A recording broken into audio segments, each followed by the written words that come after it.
राजकोट किल्ल्यावरील छत्रपती शिवाजी महाराजांचा पुतळा कोसळला आणि त्यानंतर खऱ्या अर्थानं राजकीय वादंग सुरू झाला। मात्र या किल्ल्यावरचा शिवाजी महाराजांचा जो पुतळा आहे तो नेमका का कोसळला याची विविध कारणं पुढे येत आहेत। मुख्यमंत्री एकनाथ शिंदे यांनी ताशी 45 किलोमीटर वेगानं वाहणाऱ्या वाऱ्यामुळे हा या ठिकाणचा पुतळा जो आहे तो कोसळल्याचं सांगितलेलं होतं।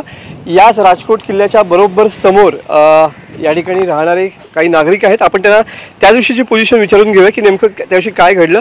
आपल्यासोबत या घरामध्ये राहणारे सर, आपलं नाव काय आणि नेमकी काय सिच्युएशन होती त्या दिवशी, तुम्ही काय सांगू शकाल?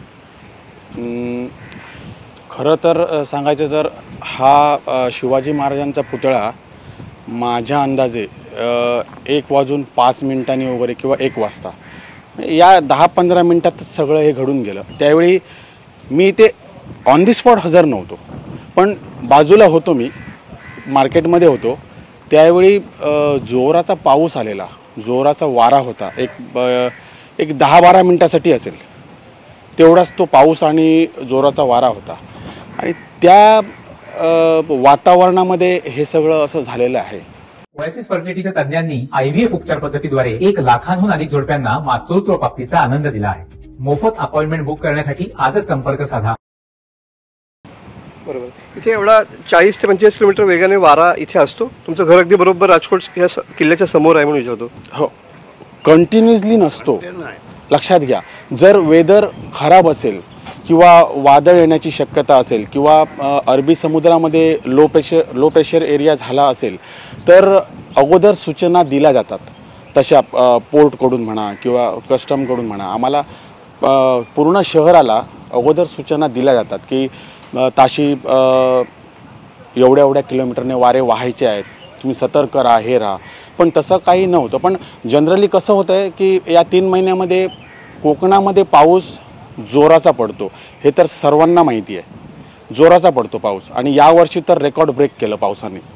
आणि पाऊस आणि वारा असेल तर वाऱ्याचा वेग अधिक असतो। हां, कसं असतं की आत्ता जर एक 20 स्पीडने वारा लागतोय आणि समोरून पाऊस येतोय तर काही काळासाठी, एक 10 मिनिटासाठी किंवा तो ढग मोठा असतो पावसाचा, तर एक समजा एक 5-10 मिनिटासाठी हा 20 स्पीड म्हणजे जो चालतोय आत्ताचा आणि येणारा पाऊस त्याचा 20, म्हणजे अचानक तो एक 5-10 मिनिटासाठी 35-40 स्पीड होऊन जातो एक थोड्या वेळासाठी। मग तो ढग पुढे सरकला की परत तो नॉर्मल स्पीड होतो। बरोबर आहे। तुमचा अनुभव काय आहे? तुमचं घर इथे आहे, तुम्ही बरेच वर्ष इथे राहताय।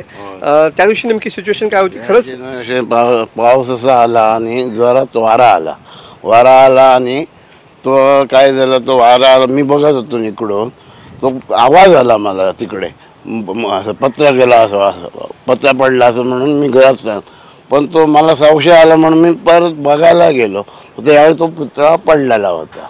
बरोबर आहे। वाऱ्यामध्ये एवढा स्पीड होता की पुतळा पडू शकतो? त्यावेळी स्पीड होतच, थोड्या वेळ स्पीड होतं त्यावेळी, नंतर तो नॉर्मल झाला।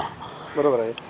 मी कॅमेरामॅनला परत एकदा सांगेन की हेच ते घर आहे की जे राजकोट किल्ल्याच्या समोर आहे आणि त्या दिवशीची सिच्युएशन काय होती हे दाखवण्यासाठी आम्ही हा प्रयत्न करतो आहोत। इथले स्थानिक हे नागरिक आहेत, रहिवासी आहेत, गेले बरेच वर्ष या ठिकाणी ते राहत आहेत आणि या बाजूलाच तुम्ही बघू शकता की या बाजूला नारळाची झाडं आहेत आणि ती सुद्धा सध्या हलताना पाहायला मिळतात आणि इथूनच बाजूला समुद्र किनारपट्टी सुरू होते की जो अरबी समुद्राचा भाग आहे आणि इथून पुढे या भागामध्ये तुम्ही बघू शकता की हा समोर दिसणारा जो मालवणचा किल्ला आहे आणि याच किल्ल्याच्या मधोमध हा राजकोट किल्ला आहे की जो तिन्ही बाजूनी या ठिकाणी पाण्याने वेढलेला आहे आणि याच ठिकाणी छत्रपती शिवाजी महाराजांचा जो पुतळा आहे तो बसवण्यात आलेला होता आणि त्यावेळेला जो वारा आणि पाऊस याचा जो यामुळे जे समीकरण बनलं त्यामुळेच हा जो पुतळा आहे तो कोसळला की काय अशी शक्यता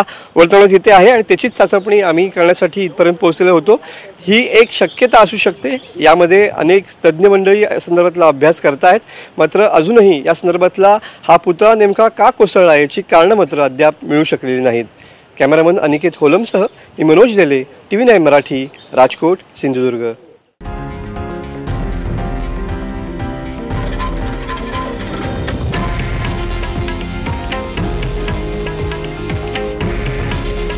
हे आहे देशातील नंबर 1 न्यूज नेटवर्क आणि आपण पाहत आहात TV9 मराठी. काळजी तुमची, हित महाराष्ट्राचं.